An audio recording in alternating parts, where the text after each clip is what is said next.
Dr. Grossman, during the Portland State University Summer Mentoring Institute, many of the issues that you brought forth through your research and studies posed very interesting questions for us as mentoring professionals in how we design our programs. And I wanted to ask you specifically about the landmark study that you did in '95, the one that broke it all open, the Big Brothers Big Sisters public-private ventures for community-based mentoring study. You highlighted that boys and girls reap benefits of mentoring differently, and how girls tend to reap more benefits across a spectrum of indicators than boys do. And I was wondering a couple of things. One, is that reflected in the different rates of development that boys and girls have at that age? And also, how is their emotional and mental development affecting how they reap benefits from mentoring? Well, it could be partly because of different emotional and developmental stages. I think one of the things that we found that is boys and girls who present themselves at the program are very different from each other. The boys generally mostly just lack a father figure, and that is they come from poor situations, and sometimes there's been some kind of abuse in the family, but mostly the main lacking is a father figure. Whereas the girls who come are different, and they have a different set of needs. And one of the things that struck me between the boys and the girls is girls are much less likely to be learning disabled. And so many of the things we looked at were school-related outcomes. And so it's perhaps not surprising that an untrained professional could improve school competence with a child that isn't learning disabled, but with the boys who had higher rates, maybe it was a little harder.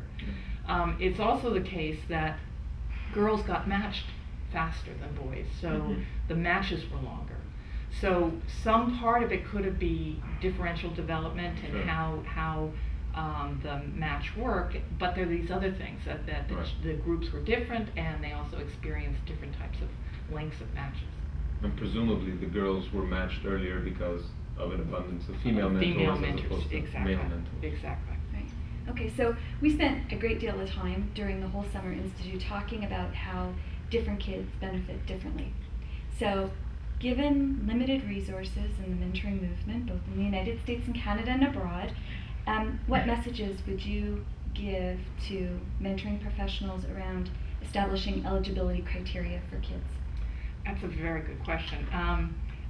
I would be very hesitant to put on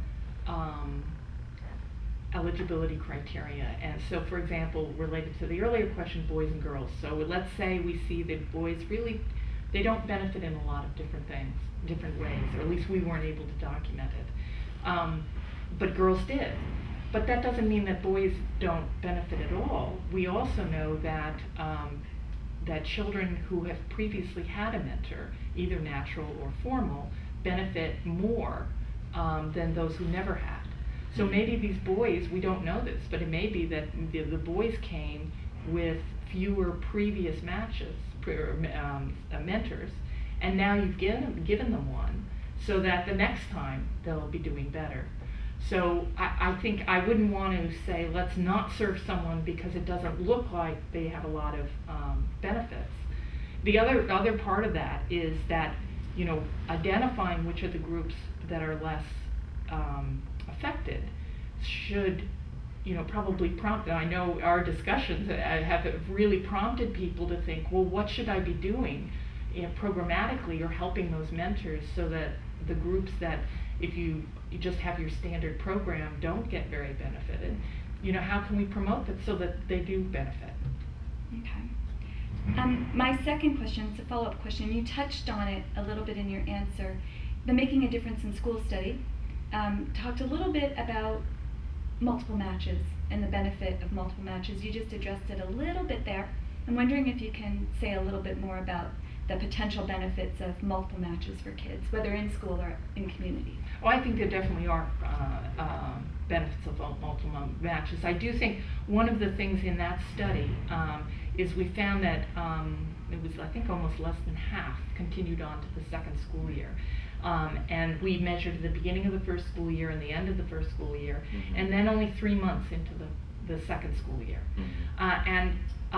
Because a lot of the children who were rematched had new mentors, and so it sort of takes a little bit of time for a new relationship to take off. So, you know, good stuff had happened the first year, there was a break, and there was sort of, you know, there's a disappointment, and you've got to establish a new relationship. You know, one of my biggest regrets is we didn't measure at the end of the second school year. We got it in the dip, at least that's one hypothesis.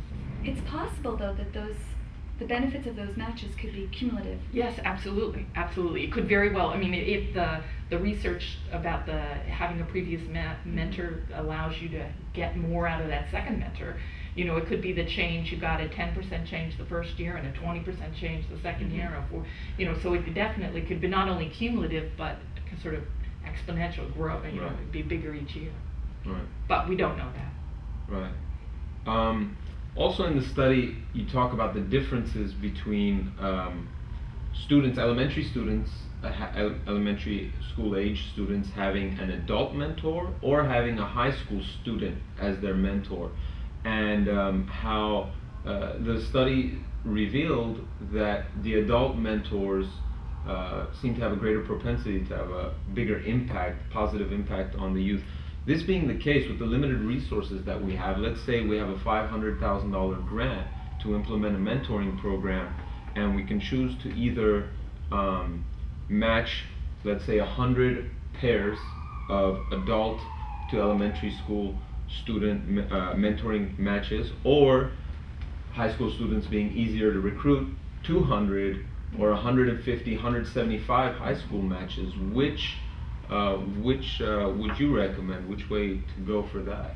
Well, I think the jury's really still out on that, because high school mentors are easier to recruit. But one of the things that Michael Karcher said here is that, you know, with the right kind of support and training, they can be quite effective. So they're cheaper to get, but more expensive to supervise. So maybe in the end, actually, you wouldn't be doing 175; it would be 100 and 100. But even if I think we need to, and Michael's also done research to show that the high school mentors benefit. So even if the impact on the elementary school kids was a little bit less, I mean, you want to get something, but if it was less, it may be societal good is maximized by doing the high school, elementary school math, because both, it's a double-edged sword. You're getting better benefit on both sides, but we don't know that. So I think we're just going to have to keep exploring it. And we may be preparing the next generation of adult mentors. Yes, exactly. Well, that's the other thing we do. There is research that shows that the people who are mentors now often had been mentored before. So as more people are mentoring now, it is going to be the next generation. Excellent. Thank you. Yeah. All right.